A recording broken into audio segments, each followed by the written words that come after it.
დიდ მარხვაში წმინდა ეკლესია მოგვიწოდებდა სინანულისკენ, აღსარებისკენ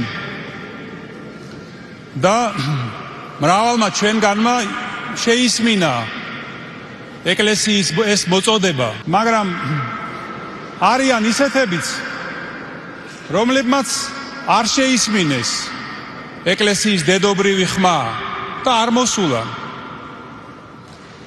რა არის ამის მიზეზი?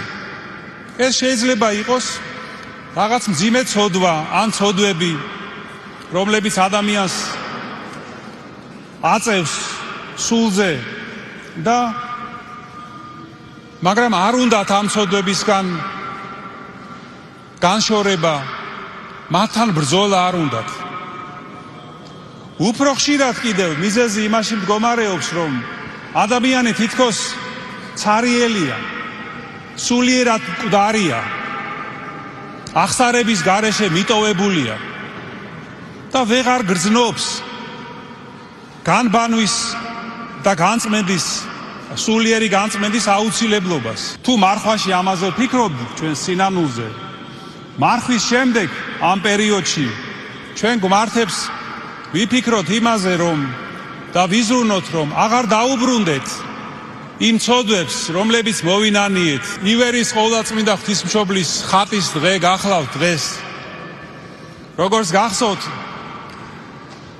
ის სასწაულებრივად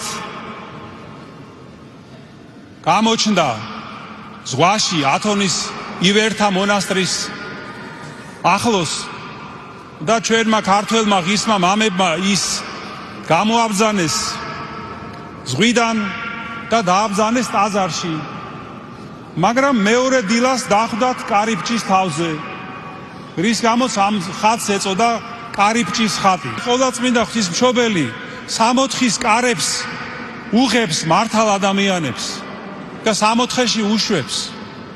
სწორედ ამიტომ მიმართავთ ჩვენ მას, ასე გვაცხოვნენ ჩვენ ყოვლადწმინდა ღვთისმშობელო. მხოლოდ მას მიმართავთ, არც ერთ წმინდა ადამიანს ჩვენ ასე არ მიმართავთ. და მადლობთ მას ამ დიდი წყალობისთვის, რომელიც ჩვენზე მოიღო.